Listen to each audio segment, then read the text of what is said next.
Hi guys, June 10, Wednesday po, no? Magche-chainsaw po tayo. June 10, 2026. Siyempre yung ating laging ginagamit, Valvoline Champ 40, no?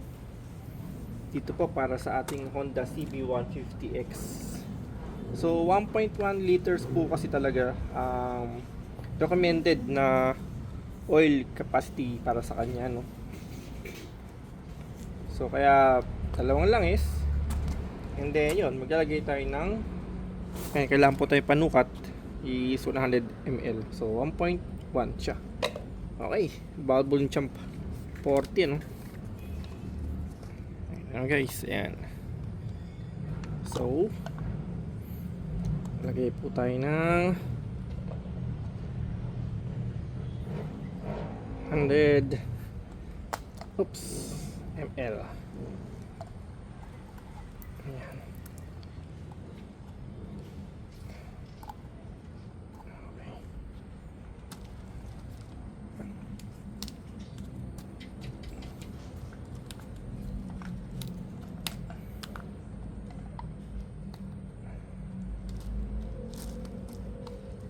Okay, naglagay tayo ng 100 ml. Ito guys.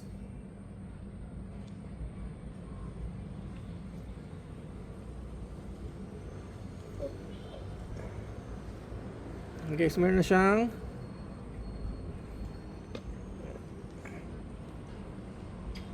100 ml. Yun lang talaga siya, no? Yun lang kinuha natin. Konting dagdag lang naman siya. Okay, yung 100 ml na to guys, lagyan na po natin dito, no?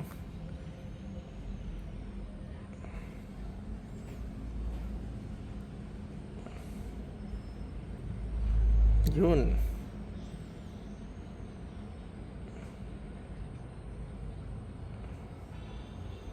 Ayan guys, may konting natira, ilalagay pa natin dun yan. So takpan na po natin to para bigla natin matabing. Ayan. Okay, lagay lang natin dyan yan guys. Okay, so ngayon syempre yung ating imbudo, tapos yung pinaka takip nung pinakalangis niya, no? Ayan guys, so gamit lang tayo ng ting plies, pero konting pihit lang siya guys, kasi hindi naman siya tuloy magpit. Ayun, okay na yun. Log yan, yun, diba? So again guys, sa pangapala, nasa 10,000 kilometers na po ito. Pero I mean, hindi siya 10 hindi siya 10,000 kilometers na nag-chainsaw tayo. So every 1,000 kilometers po tayo which come first po, if ever man. Pero yun nga po, nung nag-ride tayo sa Bicol, I mean hanggang sa Albay, from San Miguel, Bulacan, umabot tayo ng 1,800 kilometers, ano? Ay hindi, sorry guys. Umabot tayo sa 1,118 kilometers para tayo guys ng ride. So supposed to be dapat mag-change oil tayo nun nung after 1,000, pero yun nga, may sumobra lang ng konti ng kilometers, no? Pero wag na naman siguro aabot ng mga after 3,000 kilometers saka tayo nagpalit ng langis. So wag naman siguro abot ng ganun. So yun, kaya ito guys, ayan. Alright, so lagay ito yung magic imbudo. Napaka helpful ng itong klaseng imbudo guys, kasi in a way na yan, talagang yung langis nilalagay talaga natin dun sa kanya. Talagang pasok na pasok. So nakapag-day na pala tayo guys, no? Overnight.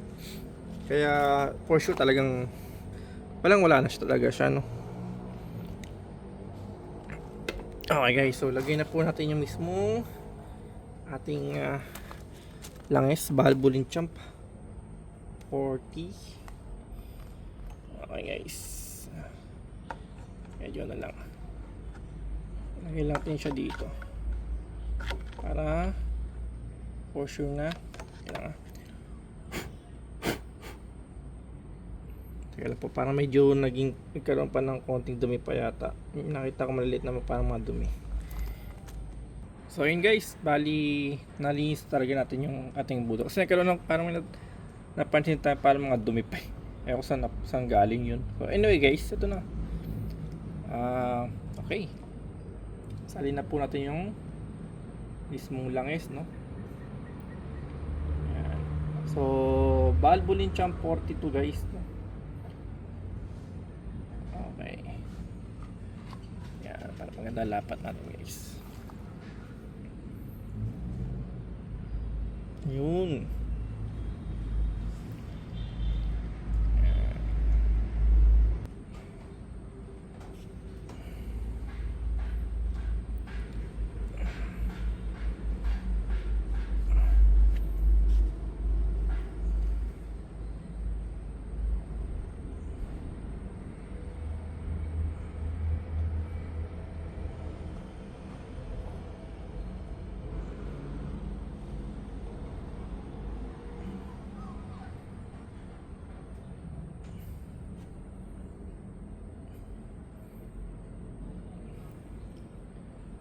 So yan guys, nakapag lagay na tayo ng pinakabagong langis niya, no? 1.1 liters po yan, using Valvoline Champ 40, no? 20W50. So ito yung ginagamit natin na bilang, no? 20W by 50 siya, kasi syempre sa ano din ng ano natin, no, for daily and touring, okay na siya guys para sa atin. Ayan. Okay guys, no, actually may natira pa, no, 1.1 pero yung natira dito, ayan, oops, yun tayo, sakto yung ano, dun din tutulo eh. Yun.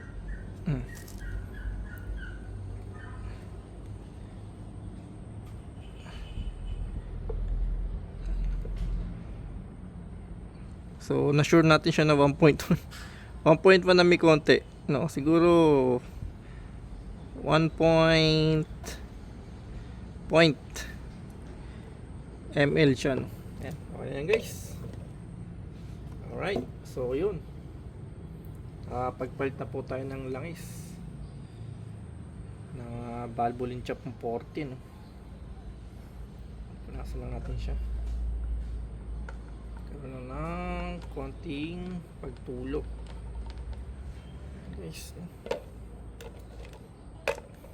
Punasan lang natin para hindi magdumi.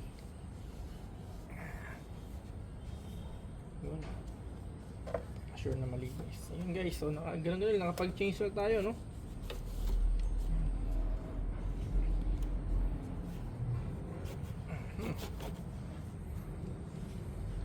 Tapos sure natin na malinis to. Okay. Alright guys,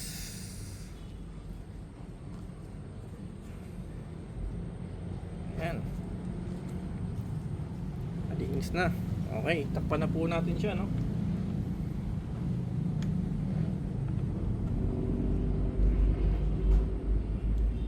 Okay. Teka, parang ano to, ah? Parang dito sa rubber kaya. Double check ko lang guys, sa parang, ay hindi. May rubber tayo na ko sa mukha lang pala guys. Mukha lang siya. Pero tabi natin ito. Kailangan itong rubber na to.